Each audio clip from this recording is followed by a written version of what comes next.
আসসালামু আলাইকুম। মেঘলাস ওয়ার্ল্ডে সবাইকে স্বাগতম করছি। আমি মেঘ, ঢাকা থেকে বলছি। কাছে এবং দূরে, দেশ এবং দেশের বাইরে যে যেখান থেকে আমার ভিডিওটি দেখছেন, আশা করছি সবাই আল্লাহর রহমতে খুব ভালো আছেন। আমরাও আলহামদুলিল্লাহ খুব ভালো আছি। তো বেশ কিছুদিন পরে কিন্তু একটা ভিডিও নিয়ে আসলাম। তো আশা করছি আমার সকল প্রিয় আপু ভাইয়া আঙ্কেল আন্টিদের কাছে ভিডিওটা খুব বেশি ভালো লাগবে। তো আজকের ভিডিওটা কিন্তু শুরু করেছি ঠিক রাতের ভিডিও। এটা হচ্ছে 18 তারিখ রাতের ভিডিও ছিল, 12টার পরে। তো 19 তারিখে পড়ে গেছে, সিয়ার পাপার বার্থডে ছিল। তো উনি ভাবছে যে আমার মনে ছিল না। আমি কিন্তু পিসিতে ভিডিও দেখছিলাম আর আমার আপুদের সাথে গল্প করছিলাম। তখন কিন্তু সে ওয়েট করছিল যে 12টা বাজবে আর আমাকে ধরবে যে তোমার মনে নাই। কিন্তু আমি তো মনে করে রাখছি, সে তো আর জানে না যে আমি মনে করে রাখছি এটা। তো আমি আমার মতো ভিডিও দেখতেছিলাম। যখন 12টা বাজলো আমি তাকে উইশ করাতে কিন্তু সে অনেক বেশি খুশি হয়েছে। তো আমি কিন্তু তাকে খালি হাতে উইশ করেছি, কোনো কিছু দিয়ে উইশ করিনি। তো আমি উইশ করার পরে চুপচাপ বসে আছি। তো কিছুক্ষণ পরে আমি ঘড়িটা বের করে দিয়েছি তাকে। তো সে কিন্তু অনেক খুশি হয়েছে। এই ঘড়িটা মনে করেন আমাকে 3-4 মাস ধরে শুধু পাঠাচ্ছে একটু পরপর, মানে যখন তার কাছে ভিডিওটা আসবে সঙ্গে সঙ্গে আমাকে পাঠাবে। মানে সে কিনতে চাচ্ছে, আমি যদি হ্যাঁ বলি তাহলেই কিনবে। তো আমি বারবার বলছিলাম যে না, সুন্দর না, এই সেই যা যা আছে সব বলছি যে ঘড়ি ভালো না। তো আসল কথা হচ্ছে আমি কিনে দিব। আমি কিছু টাকা জমাচ্ছিলাম যে আমি টাকাটা জমিয়ে তারপর আমি নিজে কিনে দিব। তো সেই আশায় কিন্তু আমি বলেছি এটা ভালো না, এটা কেনার দরকার নেই। তো সে কিন্তু আর কিছু বলেনি, তারপরও কিন্তু ভিডিও পাঠাতো যে ভিডিওটা দেখো। আমি কিন্তু শুরু থেকেই বুঝতাম যে ঘড়িটা তার খুব বেশি পছন্দ। আমি কিন্তু তার সাথে কখনো সহমত হইনি যে না নিব। তো তারপর হুট করে সারপ্রাইজ দিয়ে দিলাম। তো সকালবেলা বের হবে, তখন আবার শার্ট আয়রন করা ছিল না। তো সকালবেলা উঠে কিন্তু শার্টটাকে সুন্দর করে আয়রন করে দিচ্ছিলাম। তো আমার যেই সকল আপু ভাইয়া আঙ্কেল আন্টি যারা যারা ভিডিওটার এই পর্যন্ত চলে এসেছেন, এখনও পর্যন্ত একটা লাইক করেনি, তারা প্লিজ একটা লাইক করে দিবেন। আর যারা অলরেডি কাজটি করে ফেলেছেন তাদেরকে অসংখ্য ধন্যবাদ। আর আপনার ছোট্ট একটা লাইক পারে আপনার মতো আরও অনেকের কাছে আমার ভিডিওটা পৌঁছে দিতে। আর যারা আজকে প্রথম আমার চ্যানেলটি ভিজিট করছেন, আমার ভিডিওর কোনো অংশ যদি আপনার কাছে ভালো লেগে যায়, আপনি চাইলে আমার চ্যানেলটাকে সাবস্ক্রাইব করে নিতে পারেন। আর পাশে থাকা বেল আইকনটা প্রেস করে দিতে পারেন। এতে করে আমি যখনই ভিডিও ছাড়বো আপনার কাছে নোটিফিকেশন পৌঁছে যাবে। আর আপনি যদি চান আপনার সময় এবং সুযোগ মতো ভিডিওটা দেখে নিতে পারবেন। তো এই যে কথা বলতে বলতে কিন্তু শার্টটাকে আয়রন করে নিচ্ছি। তো আমি কিছুদিন আগে যে আরেকটা ভিডিও দিয়েছিলাম আয়রন করা নিয়ে, তো সেটাতে কিন্তু বলেছিলাম আমার অনেক সময় লাগে কাপড় আয়রন করতে। আমার বেশ কিছু আপুরা কিন্তু আমার সাথে সহমত ছিল যে আপু আমারও খুব সময় লাগে। তো এই যে অনেক বেশি সময় নিয়ে একটা শার্ট আয়রন করে নিয়েছি, আর এর মধ্যে কিন্তু সে উঠে ফ্রেশ হয়ে নিয়েছে। তারপর কিন্তু আবার একটু ভিডিও করেছিলাম যে সে বের হচ্ছিল, ঘড়িটা পড়েছে, তো সেই ভিডিওটা ছিল। তারপর বেরিয়ে যাওয়ার পর কিন্তু আমি ঘরটাকে সুন্দর করে গুছিয়ে নিচ্ছিলাম।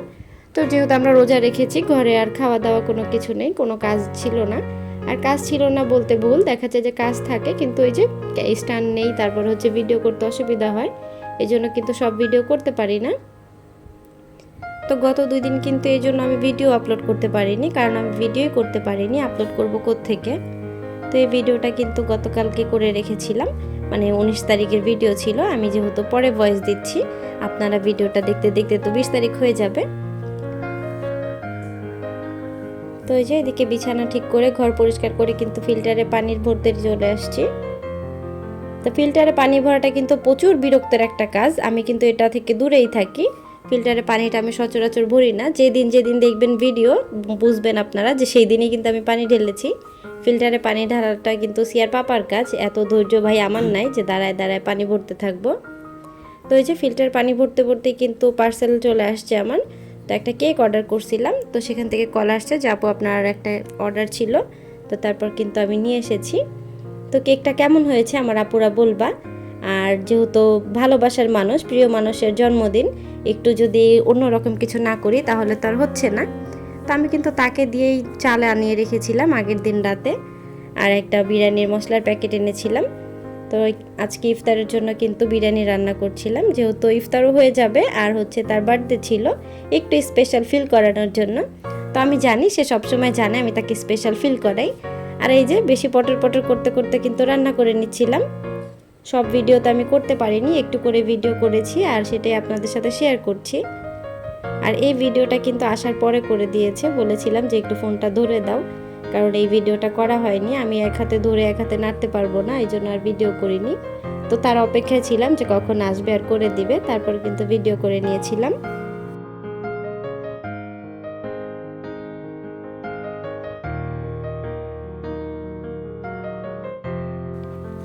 আর আজকে বিরিয়ানিটা কিন্তু খুব বেশি ঝরঝরা হয়েছিল আর অনেক বেশি মজা হয়েছিল খেতে।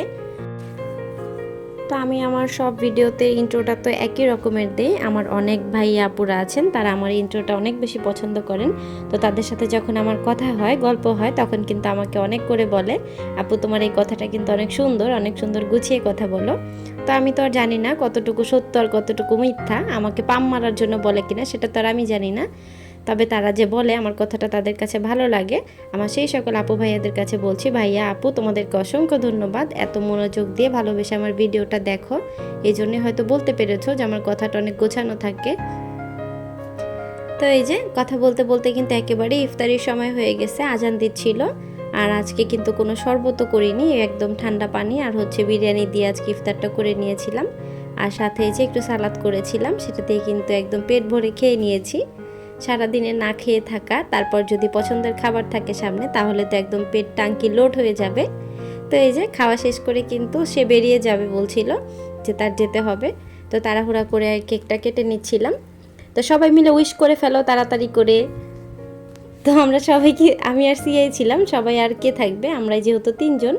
তো সে কিন্তু তার পাপার পাশেই বসেছিল, সে ধরে আবার লজ্জা পাচ্ছিল, উইশ করছিল আবার করছিল না, লজ্জাভাবে তাকাচ্ছিল। তো তারপর বাপ বেটি কিন্তু কেকটা কেটে ফেলেছে। আর এই যে দেখেন আপনাদের ভাইয়া কেকটা কাটার সময় কিন্তু আমাকে একবারও বলেনি যে আসো তুমি একটু ধরো, সে তার মেয়ের সাথে বসে কেকটা কেটে ফেলেছে।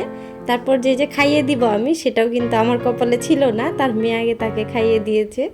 তো এই যে ঘরের মধ্যে যদি পণ্ডিত মশাই থাকে তাহলে তো আর কারো কপালে কিছু নেই, তো সেই সব কিছু করছিল, সে খাইয়ে দিয়েছে। তারপর আবার তাকে তার পাপা খাইয়ে দিচ্ছিল। তো এই যে অনেক বেশি কথা বলতে বলতে কিন্তু ভিডিওটা একেবারে শেষ করে দিচ্ছি। তো আজকের ভিডিওটা এই পর্যন্তই। সবার সুস্বাস্থ্য কামনা করে আজকের ভিডিওটা এখানেই শেষ করছি। সবাই ভালো থাকবেন, সুস্থ থাকবেন। আল্লাহ হাফেজ, আসসালামু আলাইকুম।